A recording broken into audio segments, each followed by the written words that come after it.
여러분 안녕하십니까? 대구 경북 소식 전해드립니다. 오늘 대구와 경북 지역은 맑은 가운데 쌀쌀한 날씨가 이어지겠습니다. 아침 최저기온 대구 9.6도, 안동이 8.8도 등 3도에서 13도의 분포로 어제보다 2도가량 낮았습니다. 낮 최고기온은 대구가 23도, 안동이 21도 등 20도에서 24도 분포로 어제보다 1도가량 높겠습니다.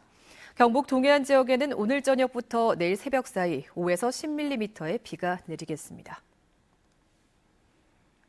어제 저녁 7시 10분쯤 대구시 서구 중리동의 섬유 공장에서 불이 나 원단 작업 기계 등을 태우고 360만 원의 재산 피해를 낸 뒤 7분 만에 꺼졌습니다. 경찰은 기계 전원 연결 부위에서 불이 시작된 걸로 보고 정확한 화재 원인을 조사하고 있습니다. 대구 경북 통합신공항을 어디에 둘지를 두고 잡음이 끊이지 않고 있습니다. 이렇게 된 데는 도지사, 시장, 군수들이 주민 목소리를 듣기보다 정치적인 계산을 먼저 했기 때문인데 올해 안에 입지 선정이 가능할지도 의문입니다. 이상원 기자가 보도합니다. 대구시와 경상북도는 최근 대구 경북 통합신공항 주민투표 방식을 일부 수정한 절충안을 군의군과 의성군에 제시했습니다. 기존 논의되었던 안 그리고 구도 합의안은 조금 문제가 있고 그다음에 군의하고 의성에서 서로 받기가 좀 어려운 그런 문제점이 있었습니다. 그래서 저희들 대구시와 경상북도가 그것을 보완할 수 있는 절충안을 몇 가지 제시를 해놨습니다. 군의군 의성군은 자체적으로 협의 중이라고 밝혔지만 이번에도 정치적 결정으로 흐를 가능성이 작지 않습니다. 협의 중에 있습니다. 그냥. 우승군하고 협의를 넣는 것 같고, 일단은 그분들이 또 만나가 얘기를 하셔야 되겠죠. 신분선에서 얘기는 아예 안 되지 않습니까?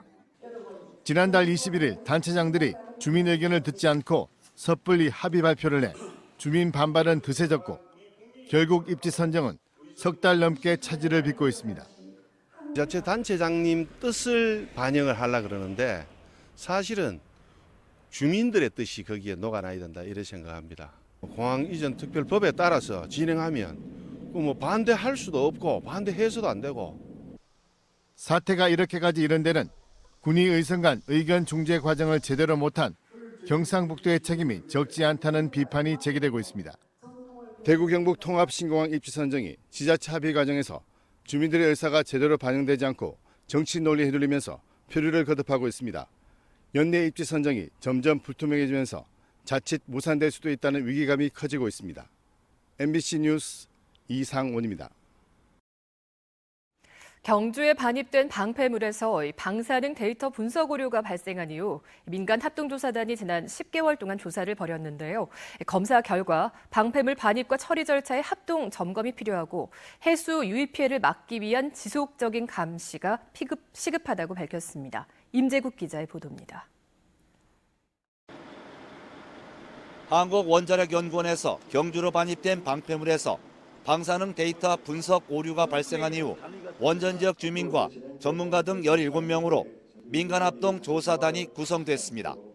지난 10달 동안 민간합동조사단은 방패물 처리와 방패장 해수 유입 과정 전반에 대해 조사를 벌였습니다. 조사단은 방패물 반입과 처리 절차에 문제가 있었다는 원자력안전위원회의 특별 검사 결과를 재확인했고 재발 방지를 위해선 관련 기관 합동 점검과 법제화가 시급하다고 밝혔습니다. 발생한 오류를 방지하기 위해서는 지금의 시스템을 일단 좀 정비를 하고 고쳐야 됩니다. 현재의 어떤 그 절차 시스템이나 현재의 어떤 규정만 가지고는 요문에 발생한 그 오류를 이게 죄다 다 이렇게 잡아내기가 힘듭니다. 결국 현 상태에서는 나중에 이러한 오류가 또 발생할 수 있습니다. 조사단은 또 방패장 건설 초기에 지하 수위 250m까지 해수가 유입됐고 현재는 거의 줄었지만 방패장 땅속에 있는 암석의 풍화작용 등으로 내구 성능을 떨어뜨릴 수 있다며 지속적인 감시 체계 마련이 필요하다고 지적했습니다. 그 사일로 안정성에 대해 가지고 어떤 문제가 생기는 건지 또는 지중 내에서 변화가 생기는 것들에 대해 가지고 이제부터는 계속 지켜봐야 된다. 그리고 그런 계속 지켜볼 수 있는 장치를 만들어야 되겠고요. 지역 주민들은 조사 결과에 대해 안전성과 주민 신뢰도가 중요하다며 검증 가능한 재발 방지책 마련과 반입 후 처리되지 않은 방패물 760드럼 중 일부를 채취해 다시 분석하자고 제안했습니다. 재발 방지 대책도 이제 규제기관, 이제 또 공단, 이게 이제 삼위일체가 돼서 충분하게 확실한 검증이 이루어질 수 있는 그런 시스템이 정립이 돼야 되지 않느냐 이런 생각이고요.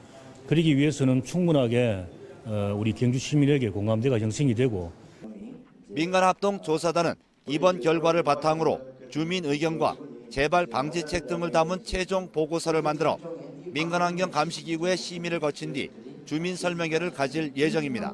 MBC 뉴스 임재국입니다. 대구 공공건축물 가운데 절반 이상이 지진에 취약합니다. 자유한국당 박완수 의원에 따르면 대구 시내 공공건축물 890여 개 가운데 절반 이상인 500여 개가 내진 기능이 없고 특히 노약자가 있는 어린이집과 경로당 190여 개가 지진에 취약합니다. 지진 같은 재난에 대비해서 반드시 확보해야 하는 재난관리기금 확보율도 대구는 77%에 그쳐 100%를 확보한 경북, 서울 등의 다른 13개 시도와 차이가 있었습니다. 동해안의 해안 침식이 심화되는 것으로 나타났습니다. 해양수산부가 지난해 연안 침식의 실태를 조사한 결과 전국 250개 해변 가운데 137곳이 침식이 우려되는 C등급으로 분류됐고 12곳이 심각 단계인 D등급을 받았습니다. 2014년 조사 때와 비교하면 C, D 등급은 5년 사이에 50곳으로 늘었고 지역별로는 강원도가 31곳으로 가장 많고 경북은 28곳에 달했습니다. 정부는 2010년부터 올해까지 370곳에 약 2조 원을 들여 연안을 정비하기로 했지만 지난해까지 완료된 곳은 20%에 불과합니다. MBC 930 뉴스를 마칩니다. 시청해주신 여러분 고맙습니다.